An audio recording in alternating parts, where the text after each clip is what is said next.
இந்த ஒரு அறிமுகம் அந்த மக்களுக்கு இருக்கவில்லை என்று சொல்லி தெளிவான சான்றுகளோடு சொல்லி காட்டுறாங்க. இது போகட்டும்.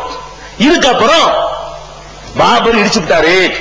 அடுத்து போய் விக்ரமாதித்தன் கட்டினாரு, கோயில் இருந்துச்சுங்கிற முழுப்பை அவர் கடவுளாகவே கருதப்படவில்லை, மக்களுக்கு அறிமுகமாக இல்லைங்கும் போது 900 ஆண்டுகளாகத்தான் ராமரை பற்றி இந்து சமுதாய மக்கள் அறிந்து வந்திருக்கிறார்கள் என்பதற்கு இந்து சமுதாய அறிஞர்களும் IAS IPS அதிகாரிகளும் ஆய்வாளர்களும் விஞ்ஞானிகளும் தொல்பொருள் இலாக்காவை ஆய்வு செய்யக்கூடிய பேராசிரியர்களும் தெளிவாக சொல்லிவிட்டார்கள்.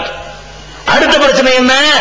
பாபர் வந்து இருந்துச்சுன்னு வச்சுக்கிறோம். சரி, இருந்துச்சு, எல்லாத்தையும் தாண்டி தாண்டி வருவோம். பிறந்தாரு வச்சுக்கிடுவோம், சர யூகத்துக்கு வருவோம், விக்ரமாதித்தன் கட்டினான்னு வச்சுக்கிடுவோம், கோயில் இருந்துச்சுன்னு வச்சுக்கிறோம்.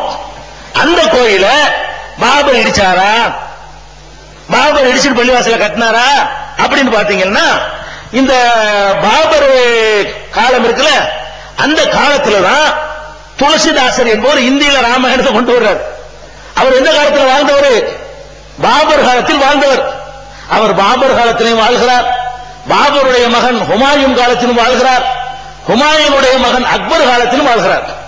இந்த துளசிதாசர் என்று ராமாயணத்தை இந்தியில மொழிபெயர்த்தவர் வந்து பாபர் காலத்திலே வாழ்கிறாரு, பாபருடைய மகன் ஹுமாயூன் காலத்திலே வாழ்கிறார், ஹுமாயூனுடைய மகன் அக்பருடைய காலத்திலேயும் இந்த அந்த அயோத்தியில் வாழ்கிறார், அந்த பகுதியில் வாழ்கிறார். அவரிடம் தன்னுடைய ராமாயணத்துல ராமர் இந்த மாதிரி கோயில் இடிச்சிருந்தான்னு சொன்னா அதை அவர் குறிப்பிட்டிருப்பாரு. இந்த மாதிரியான ஒரு ராமனுக்கு இந்த அயோத்தியில கோயில் இருந்து என் கண்ணால் நான் பார்த்தேன், இடிச்சவர் பார்த்துப்பார்ல.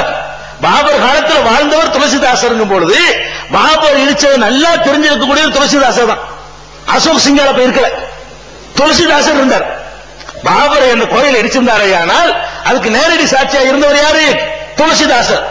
அவர் தன்னுடைய ராமாயணத்தில் இருக்கான இல்ல. நம்ம கூட நினைக்கலாம் பயந்துகிட்டு சொல்லாம இருந்திருப்பாரு, பாபருக்கு பயந்துகிட்டு சரி அதை விட்டுருவோம். அக்பர் காலம் வரைக்கும் இருந்தார்ல துளசிதாசர், அக்பர் தான் தீனையிலா இன்னும் புது மார்க்கம் உண்டாயிட்டார், இஸ்லாத்தை விட்டு வெளியே போயிட்டாரு.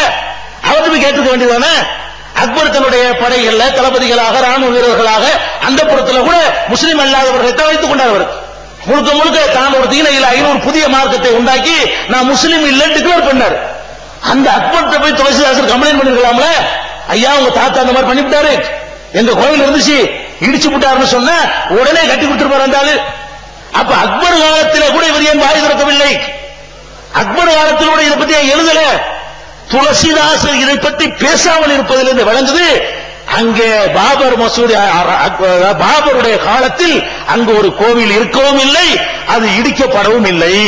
தெளிவா தெரியுது. அதை விட சீக்கிய மதத்தை உருவாக்கினார்கள் குருநானக். அவர் தான் இந்த கிரந்த சாஹிப் என்ற அந்த வேத புத்தகம் நம்புறாங்க கிறிஸ்தவர்கள், அதை எழுதினவர். அவர் வந்து பாபருக்கு எதிராகத்தான் சீக்கிய மதத்தை உண்டாக்குனார். சொல்ல போனா பாபரை பொறுத்த வரைக்கும் சில தவறுகள் இருந்துச்சு, மதவிரோதம் இருக்கல, பொதுவாக இருக்கக்கூடிய இந்த பொம்பளை வியாதி இருந்துச்சு. அந்த நேரத்தில் வந்து அது இந்து முஸ்லீம் அடிப்படையில் இல்லை, அந்த புறத்தில் ஜாலியா இருப்பார். அது இருந்த வரலாற்று ஆசிரியர் சொல்றாங்க அந்த மாதிரி பாதிப்பு ஏற்படும். அது முஸ்லீம் இந்து ஒரு பாகுபாடு வைக்கல, அவர் பெரிய இஸ்லாத்தை நிலைநாட்ட வந்த ஒரு அத்தாரிட்டியானவரும் இல்லை. அந்த வகையில குருநானக் கோபம் வந்துதான் பாபருக்கு எதிராகத்தான் அவர் சீக்கிய மதத்தை நிறுவுகிறார். எல்லாரும் பயந்தாங்கன்னு சொன்னா கூட குருநானக்கு பயப்பட மாட்டார். ஏன் தெரியுமா? பாபரை கண்ணா பின்னான்னு திட்டி அவர் எழுதியிருக்கிறார் நிறைய. பாபர் காலத்தில் வாழ்ந்த குருநானக்கு பாபரை கண்ணா பின்னான்னு திட்டி இருக்கிறாரு. அவருடைய திட்டுதல் எல்லாம் இந்த மாதிரி மேற்றுகளாக இருக்கே தவிர கோவில் இடிச்சார்னு ஒண்ணு கூட இல்லை. நல்லா விளைவிக்கணும். கோவில் இடிச்சுன்னு அதுக்கான முதல் சொல்லியிருப்பாரு, இந்த பாபர் லேசுப்பட்ட ஆள் இல்ல, நம்ம கோயில்களை இடிச்சு விட்டார் அப்படிங்கிற அளவுக்கு சொல்லியிருப்பாரு இல்லையா? குருநானக்கு எந்த இடத்திலையும் பாபர வேறு நடவடிக்கைகளுக்கு திட்டுகிறாரே தவிர அவர் ஒரு கோவிலை இடித்தார் என்று சொல்லவில்லை. இன்னும் சொல்ல போனால் அந்த அயோத்தியிலே பாபர் மசூதி இருக்கிற அது எழுப்பப்பட்ட பிறகு அதை குருநானக் வந்து நேரிலும் பார்த்திருக்கிறார். அயோத்திக்கு வந்த அவர் குருநானக் வந்து எதை பார்க்கிறாரு? பாபர் மசூதியை பார்வையிட்டு இருக்கிறார். பார்வையிட்டு இருக்கும் பொழுது அப்பா சொல்லிருப்பாரா இல்லையா? அங்க உள்ள மக்கள் முறையிட்டு இருப்பாங்களா இல்லையா? அப்பவாச்சும் அதை பத்தி பேசியிருப்பாரா இல்லையா? பாபர் மசூதி இருந்ததை பார்த்த பிறகு கூட இது இடிச்சிட்டு கட்டினது இருந்தா விட்டுருக்க மாட்டார். சொல்லல, குருநானக் சொல்லல. குருநானக் எல்லாம் நேரடி சாட்சிகள். அப்ப குருநானக் சொல்லவில்லை, துளசிதாசர் சொல்லவில்லை. அந்த காலத்தில் வாழ்ந்தவர்கள் பொய்கின்ற வழங்குதா இடிச்சாருங்கிற பச்சை பொய். இன்னும் சொல்ல போனா நம்ம இந்தியாவுடைய முதல் குடியரசுத் தலைவர் டாக்டர் ராதாகிருஷ்ணன் இருக்காரு இல்லையா, அவருடைய மகன் சர்வப்பள்ளி கோபால் இரண்டாவது ஜனாதிபதி, அவர் என்ன சொல்றாருன்னு கேட்டா, இந்தியாவில் உள்ள ராமர் கோயில்கள் எல்லாமே 18ஆம் நூற்றாண்டில் தான் கட்டப்பட்டன. 200 வருஷம் தான் கட்டப்பட்டது. ராமர் கோயில்கள் எல்லாமே எப்ப கட்டப்பட்டிருக்கு? 200 வருஷத்துக்கு முன்னாடி. 18ஆம் நூற்றாண்டு தானே. 18ஆம் நூற்றாண்டுனா 200 வருஷம் 300 வருஷம் கூட வச்சுக்கலாம். 18ஆம் நூற்றாண்டு துவக்கத்தை வச்சுக்கிட்டீங்கன்னா 300 வருஷத்துல தான் கட்டப்பட்டிருக்கே தவிர, அப்ப 16ஆம் நூற்றாண்டு வாழ்ந்த பாபர் எப்படி போய் இடிப்பான்னு கேக்குறேன். இங்க உள்ள எல்லா ராமர் கோயிலுடைய வயசும் 300 ஆண்டை தாண்டவில்லை. 300 ஆண்டுகளுக்கு மிஞ்சி ராமர் கோயில் இருந்தது இல்லை என்று சொல்லி அவர் பெரிய வரலாற்று ஆய்வாளர். அவர் சொல்லுகிறாரு, அப்ப எப்படி 16ஆம் நூற்றாண்டுல வாழ்ந்த பாபர் இல்ல கோயிலே இல்லாத காலத்துல எப்படி இடித்திருப்பார் என்று ஒரு அர்த்தமுள்ள கேள்வியை அவர் கேட்கிறார். இதுவும் இடிச்சது பொய்ன்னு வழங்குது. அதே நேரத்தில் இன்னைக்கு நீங்க அயோத்திக்கு போனீங்க என்று சொன்னா, ராமர் பிறந்த கோயில் எத்தனை இருக்கு உங்களுக்கு தெரியுமா? 30க்கு மேல இருக்கு. அயோத்திக்கு போனா இதான் ராமர் பிறந்த அதாங்க அயோத்திக்கு நீங்க போனீர்களேயானால் ராமர் பிறந்த இடம் என்று சொல்லிக்கொண்டு ஒவ்வொரு குழுவினரும் இதுதான் ராமர் பிறந்த இடம் என்று சொல்லக்கூடிய 30க்கும் மேற்பட்ட கோயில்கள் இருக்கின்றன. அப்ப ராமர் கோயில் வந்து கன்ஃபார்மா இதான் இருந்தா போட்டி அனுப்ப வந்திருக்குமா? நான் கேட்கிறேன், அவர் இதுதான் இந்த இடத்துல பிறந்தார் கட்டிவிட்டாங்க இருந்தா 30 வருது.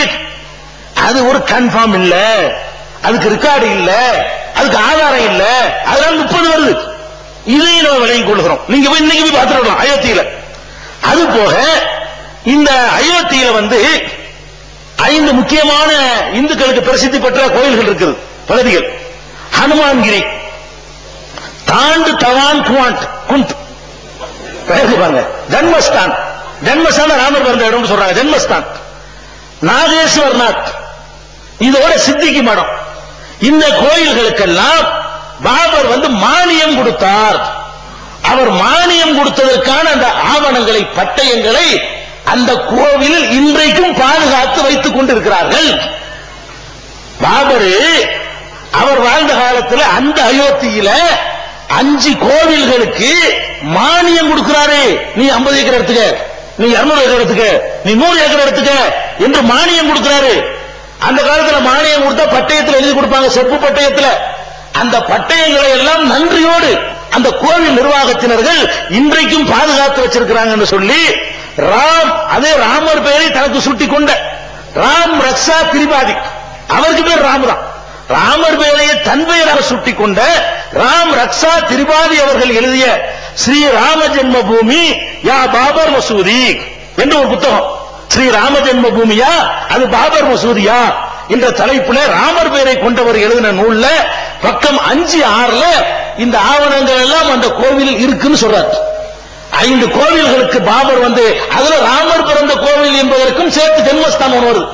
ராமர் பிறந்த கோவில் என்று ஒன்று இருந்திருக்கிறது, அதுக்கும் சேர்த்து பாபர் மானியம் கொடுத்தவங்க இடிப்பானாங்க. 5 கோவில்களுக்கு மானியத்தை கொடுத்து அந்த மக்கள் நன்றியோட பட்டயத்தை பாதுகாத்து வச்சிருக்கிறாங்க என்று சொல்லி ராமர் பெயரை கொண்ட ஒரு வரலாற்று ஆய்வாளர் வந்து ரெக்கார்டு தந்திருக்கும் பொழுது அவர் போய் இடிச்சாருங்க. கொஞ்சமாவது சிந்தனை இருக்கா உங்களுக்கு? எதுக்கு நாடு நல்லா இருக்கிற நாட்டை எதுக்கு தேவையற்ற ஒரு பிரச்சனையை உண்டாக்கி வந்து ரணகலமாக பாக்குறீங்க? இந்த நாடு அமைதியா நிம்மதியா இருக்கிறது உங்களுக்கு என்ன? உங்களுக்கு பொறாமை செஞ்சு பார்க்க வேணாமா? அப்ப இதுவும் பையன் வழங்கி போச்சா? இடிக்கலன்னு வழங்கிறது. அது மாத்திரமில்ல, பாபர் இருக்கார்ல, அவர் வந்து மகனுக்கு ஒரு உயில் எழுதுறார். பாபர் இருக்கிறார், தன்னுடைய மகன் ஹுமாயூனுக்கு ஒரு உயில் எழுதுகிறார். இந்த உயில் எங்க இருக்குது? கதையில இல்ல, கற்பனையில இல்ல.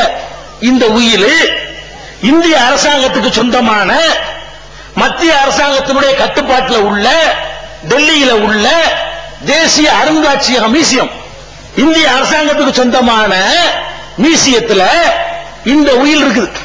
எந்த உயில்? பாபர் என்பவர் மன்னர் தன்னுடைய மகனுக்கு எழுதின அந்த உயில் இன்றைக்கும்